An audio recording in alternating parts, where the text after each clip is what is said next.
we wake, hear the birds and see the sun.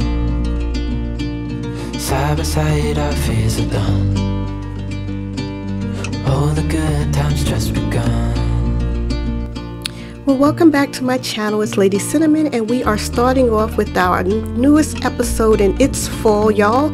It's episode 14. I'm picking up right where I left off last fall, and I'm really excited, guys, because today I have two new wreaths that I'm going to be doing. They're very high end and they're gorgeous, and these wreaths are so beautiful. I've had people request that I make these for them, and I've had a lot of requests about making bows, so I'm going to do that for you also today. Now, as you can see, I have a grapevine wreath that I picked up from Hobby Lobby, and I'm just using some floral wire to add on some greenery. Now, the trick to making your wreaths look really high end is using two different types of greenery. So I'm using a darker one and a lighter one, and the first one will always be a flat leaf, that way it lays flat, and the next one will have a little bit more volume.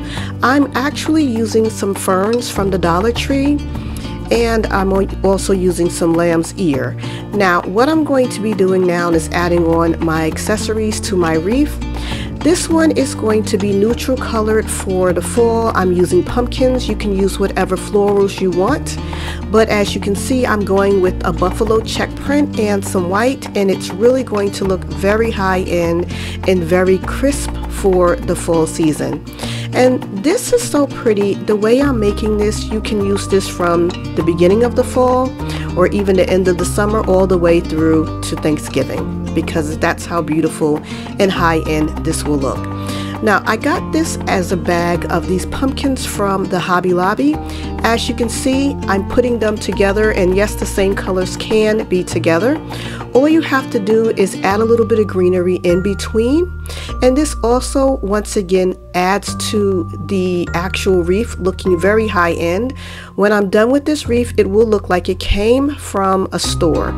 It'll look like it came from a Home Goods or TJ Maxx, Marshalls, or Hobby Lobby and such. That's how high end it will look.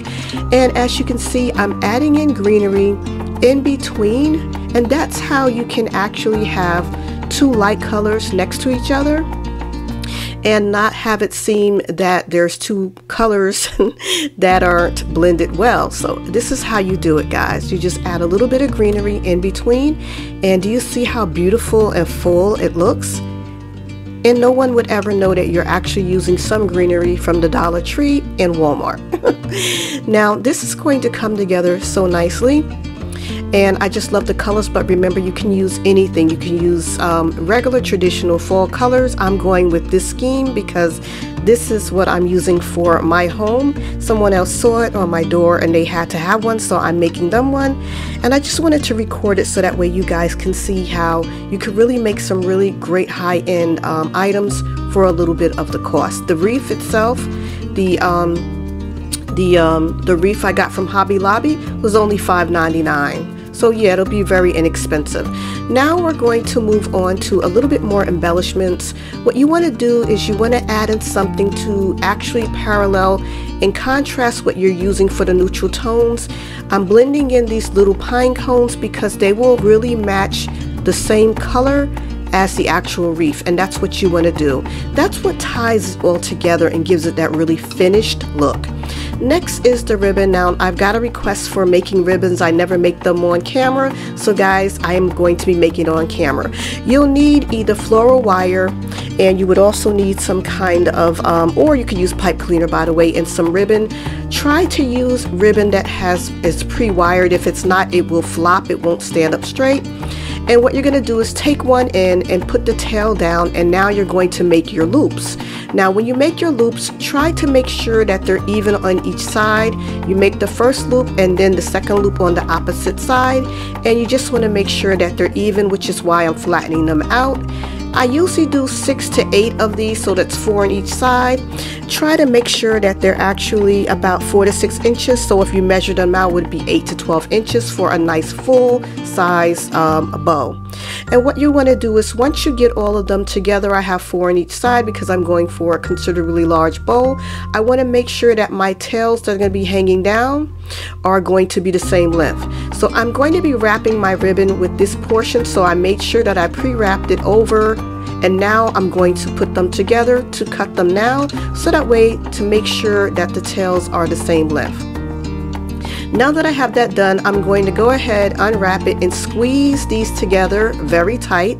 I'm going to get my floral wire, or if you have your pipe cleaner, and I'm just going to wrap it. Make sure that you wrap it really tight, and once you have it wrapped really tight, you want to basically twist them when they're in place. So make sure that it's really tight before you twist it, and that's all there is to making a bow. Now the next thing you're going to do is make sure that I mean, you don't have to cover it because you're not going to see it, but I'm basically going to wrap my piece, my other tail, back around because that's the way I measured it, and now I'm just going to tie those two together. This is optional. You don't have to do this because you're really not going to see the middle of it. That's just the way I like to do it, just to cover up any of that wire at all, even though it's really not going to be seen. Now what I'm going to do is get some more wire in my floral cutters, and I'm going to string this through. I really don't want it to be seen, so as you can see, I'm going to actually push it through the actual grapevine, and there you go. You're not even going to see it, and it's going to be really tight. Make sure you pull it tight, tight, tight, and then you're just going to do the same thing, twist it, and that's it. Next, you're going to fluff them up. Now, I didn't use anything where the ribbon was different, so I don't even have to go to the point of twisting it, and I'm going to dovetail the ends by cutting it on an angle, and that's all there is to this wreath. And as you can see, it's absolutely gorgeous. It looks very high end. They sell these wreaths in the store for about $69, $79, maybe $59. This all told was under 20 bucks, and you really can't beat it. Awesome, awesome wreath, and it looks high end, and I absolutely love the way it turned out.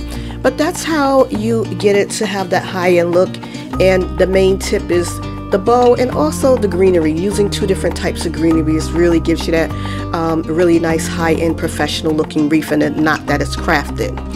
The next wreath is going to be more traditional colors, very simple and easy, going with the same process. This is a wood bead wreath. So I'm not going to have the same look. I just want to have a little bit of florals on the bottom. I'm just going to start with the same dark fern leaves from the Dollar Tree. As you can see, I broke that pick down, and I'm just going to add these florals on. These are from the Dollar Tree also. I just clipped them off with the floral wires because I want it to look a little bit more sparse. You know how that sparse look in glass is very popular right now, or sparse looking wreaths. So that's basically the look that I'm going for. Now, as you can see, I cut these 2 little pieces off of that pick from the Hobby Lobby because I'm going for more traditional colors, and I'm just going to shorten those down so they won't be overlapping. I want to sort of stagger it to have a certain look to it. And yeah, that's basically all there is to it. Same process. It's about placement and placing your little pumpkins or whatever you're going to be using. So I got some pumpkin picks that I'm also going to be using from the Dollar Tree. But as you can see, it's really starting to come together.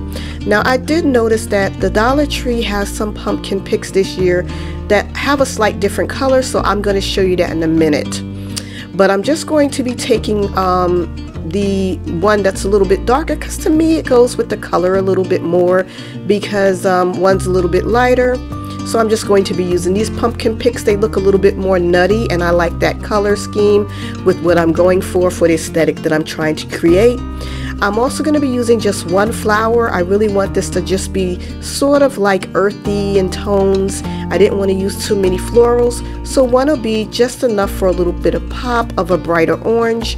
And then I'm going to go in and just glue in those pumpkins really quick. They're so cute. They look almost like acorns, but they're not. They're little nutty looking pumpkins, and I love the way they look, and I think it'll look great. And once again, I'm going in with leaves in between to really give it a fuller look.